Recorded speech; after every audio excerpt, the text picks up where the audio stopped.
নদিয়ার রানাঘাটে ভয়াবহ অগ্নিকাণ্ড, এলাকায় চাঞ্চল্য। রানাঘাট তালপুকুর পাড়ায় আগুনে ভস্মীভূত হয়ে যায় 3টি বাড়ি। অগ্নিকাণ্ডে পুড়ে ছাই হয়ে যায় একটি ফটো ফ্রেম তৈরির কারখানা। আগুন লাগার খবর পেয়ে দমকলের একটি ইঞ্জিন ঘটনাস্থলে পৌঁছায়। দমকলের একটি ইঞ্জিন দীর্ঘক্ষণ ধরে কাজ করার পর আগুন নিয়ন্ত্রণে আসে। এলাকার কিছু বাড়িতে আগুন ছড়িয়ে পড়ে দ্রুত। প্রাথমিক অনুমান শর্ট সার্কিটের কারণে আগুন লাগতে পারে, আবার অন্য কারণেও লেগে যাওয়ার সম্ভাবনা। যদিও ক্ষয়ক্ষতির পরিমাণ কয়েক লক্ষ টাকা ছাড়াবে বলে দাবি স্থানীয়দের। রাস্তা ছোট হওয়াতে দমকল আগুন নিয়ন্ত্রণে আনতে বেশ কিছুটা বাধার মুখেও পড়তে হয়। তাছাড়া সময় ব্যয় হয় অনেকটা। যদিও সোমবার মধ্যরাতে ভয়াবহ আগুন লেগে যাওয়ার ঘটনায় মঙ্গলবার সকাল থেকেও আতঙ্কিত হয়ে রয়েছে পার্শ্ববর্তী এলাকার মানুষ। দেখুন সেই চিত্র। ব্যুরো রিপোর্ট, বাংলার প্রতিনিধি।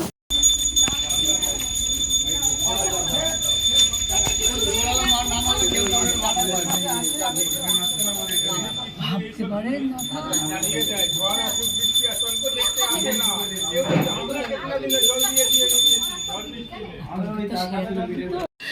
আমার কালকে বলতে উনি এসেছিল, কালকে সোমবার ওনার কারিগররা আসে না, কারিগররা এখানে কাজ করে না, সোমবার ছুটি থাকে।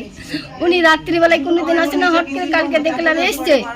আসার পর উনি খানিকটা কাজ করে ঠিক 9টা সাড়ে 9টার দিকে যে চলে গেছে, অমনি 10টার দিকে অমনি আগুন লেগে গেছে। কি করে আগুন লাগলো? এখানে কোনো কারেন্ট নাই, ফারেন্ট নাই, কিচ্ছু নেই।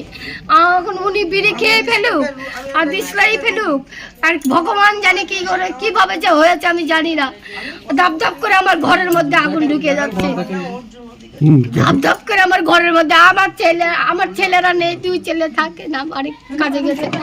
আমরা অসুস্থ মানুষ, উনি ব্যায়াম করছিল, ওই মুহূর্তে উঠে আমার ট্যাঙ্ক থেকে জল নিয়ে শুধু জল মারছে। আমার চিন্তা, তুমি অসুস্থ মানুষ, তুমি অসুস্থ হয়ে যাবে আরো। উনি এমনি টেনশনে কদিন আগে স্ট্রোকে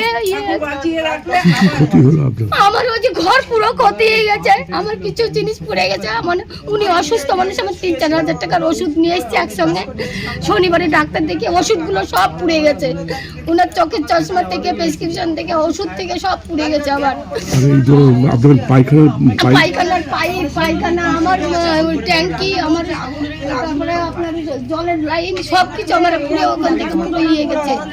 আর পায়খানার মধ্যে আমার পুরো মানে এরম বাড়ি মারলে ধপধপ করে, মানে খুব ঘরের ভিতর পুরো ফেটে চৌচির হয়ে গেছে।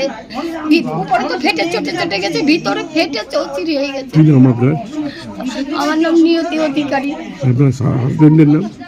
অর্জুন অধিকারী। কালকে এখানে এরা এদের নিজস্ব বাড়ি ছিল, সেই বাড়িটা শিফট করে পাশে বাড়ি করেছে, কিন্তু এই বাড়িটাকে এরা এখন অবৈধভাবে গোডাউন হিসেবে ব্যবহার করছে। এবং গোডাউনে যা রাখা আছে দেখলাম অতি দাহ্য পদার্থ, প্লাস্টিকের ফ্রেম সব বোঝায়।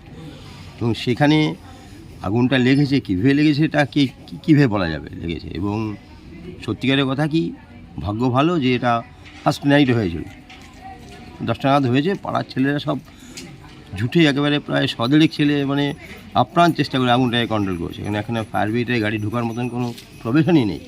হ্যাঁ।